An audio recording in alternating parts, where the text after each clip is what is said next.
qaar ka mid ah macallimiinta wax ka dhigay iskuulaadka ku yaala magaalada Hargeysa ee caasimadda Somaliland gaar ahaan iskuulaadka ay maamusho wasaaradda waxbarashada ee Somaliland ayaa waxa ay ka cabanayaan mushaar la'aan warkan waxa soo diray wariyahayaga Khalid Cusmaan kamida macallimiinta Somaliland ee wax ka dhiga dugsiyada dalka ayaa cabasho ka muujiyay wasaaradda waxbarashada Somaliland taasoo ay sheegeen inaanay ka helin mushaarkoodii waqtiyaadka loogu talagalay waxaana ay baaq u direen madaxweynaha Somaliland Mudane Muuse Biixi Cabdi iyo wasiirka waxbarashada Somaliland iyagoo dalbanaya inay helaan mushaaraadkooda ballan qaaday inay mushaarooyinka kordhinayso madaxweynuhu uu ballan qaaday wali taana kama hayno ilaa imka cid ku sheegi kartaa ma jirto waan ka filaynaa madaxweynaha inuu maalin naga farxiyo inuu lacag fiican ku daro oo aanu la tartami karno iskuulaadka private-ka macallinkuna moorkiisu oo kor kaco dhinaca kale tababaradii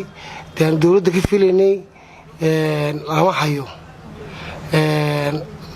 marka waxaan u lahaa madaxweynaha kula talin lahaa iyo wasaaradda waxbarashadaba in tababaradina kor loo qaado oo la badiyo si ay tayadu wanaagsanaato mushaharkana kor loo qaado waqti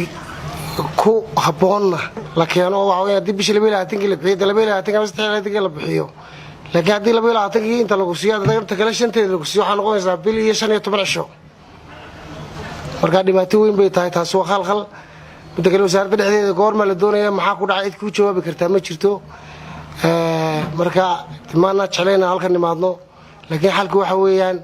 waxaan jawaab cad ka weynay wasaaradda waxbarashada macallimiintii halkaas u taagay war maxaa mushaar ku dhacay mooyaa waxaan doonaynaa in aanu muwaadinimo ahaan kaga hadallo xuquuqda muwaadinku leeyahay gaar ahaan macallimiinta Somaliland waxaad moodaa inay yihiin shamac baxaya oo damaya oo markuu dhamaado cid aliya awr heeriyadii laga furay oo kale maanta waxa aan laayahay 400 oo macallin oo daadeedana oo wasaaradda ka shaqeyn jiray meel ay ku dambeeyeen ama ay jaan cilib dhigeen lama garanayo disappeared bay noqdeen nimanka macallimiinta ahi waxa weeyaan xuquuqda wasaaradda waxbarashada waxa ku jira caafimaadka macallinka ayaa budgetka ugu jira caafimaadkaasi meel uu ku dambeeyo lama yaqaan qodobka aan ka hadlayaa kale waxa weeyaan mushaharka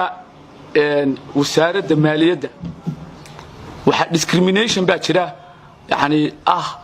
wasaaradda maaliyadda oo laga dhigay super power oo qofka eeda ahi uu qaato 3 milyan iyo ma garanaysaa wasaaradihii kale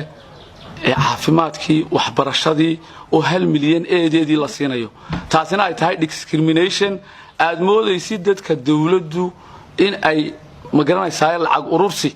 ay jecel yihiin ta lacagta u soo ururinaysa laakiin ta dadka waxbaraysa jahliga marka laga baxo ayaanu dalka horumar gaaraya marka lacag la ururiyo maaha Khalid Cusmaan Ibrahim Somnius TV Hargeysa